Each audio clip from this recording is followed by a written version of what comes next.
नमस्कार दोस्तों, स्वागत है आपका आपके अपने YouTube चैनल कष्ट हरण में।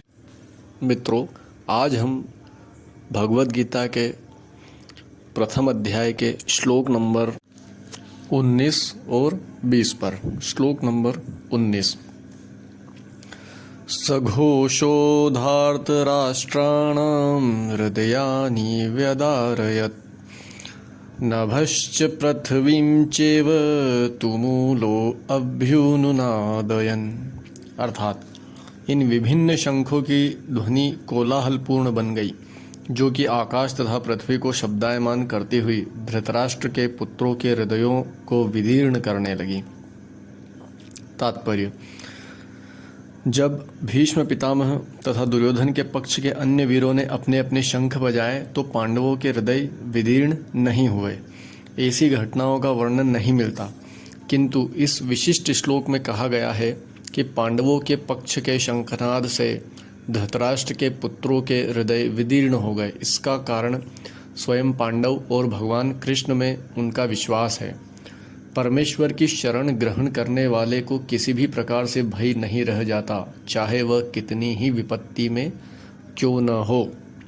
इसलिए हम सभी का परम कर्तव्य है कि हम प्रत्येक परिस्थिति में परब्रह्म परमेश्वर भगवान श्री कृष्ण की शरण में ही रहें, उन्हीं को अपना एकमात्र आश्रय स्थल माने। यही हम आगे भगवद गीता में जानेंगे। श्लोक नंबर 20। अथ व्यवस्थितानां दृष्टा धार्तराष्ट्रकन्पिध्वजः प्रवत्ते शस्त्रसम्पाते धनुर्धम्य पाण्डवः ऋषिकेशं तदा वाक्यमिदमाह महीपते। अर्थात उस समय हनुमान से अंकित ध्वजा लगे रथ पर आसीन पांडुपुत्र अर्जुन अपना धनुष उठाकर तीर चलाने के लिए उद्यत हुआ। हे राजन, धृतराष्ट्र के पुत्रों को व्यूह में खड़ा देखकर अर्जुन ने प्रभु श्री कृष्ण से ये वचन कहे। तात्पर्य: युद्ध प्रारंभ होने ही वाला था। उपयुक्त कथन से ज्ञात होता है कि पांडवों की सेना की अप्रत्याशित व्यवस्था से धृतराष्ट्र के पुत्र बहुत कुछ निरुत्साहित थे, क्योंकि युद्ध भूमि में पांडवों का निर्देशन भगवान श्री कृष्ण के आदेशानुसार हो रहा था।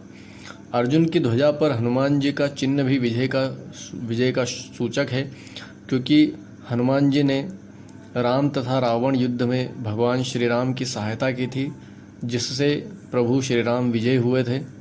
इस समय अर्जुन की सहायता के लिए उनके रथ पर श्री राम तथा हनुमान दोनों उपस्थित थे। तात्पर्य: भगवान श्री कृष्ण साक्षात श्री रामचंद्र जी है, और जहाँ भी राम रहते हैं वहाँ उनके नित्य सेवक प्रभु हनुमान जी होते ही हैं, तथा उनकी नित्य संगिनी वैभव की देवी सीता माता उपस्थित रहती है। अतः अर्जुन के लिए किसी भी शत्रु से भय का कोई कारण था ही नहीं। इससे भी अधिक इंद्रियों के स्वामी प्रभु श्री कृष्ण निर्देश देने के लिए साक्षात उपस्थित थे। इस प्रकार अर्जुन को युद्ध करने के मामले में सारा सत्परामर्श प्राप्त था। ऐसी स्थितियों में जिनकी व्यवस्था भगवान ने अपने शाश्वत भक्त के लिए की थी, निश्चित ही विजय के लक्षण स्पष्ट थे।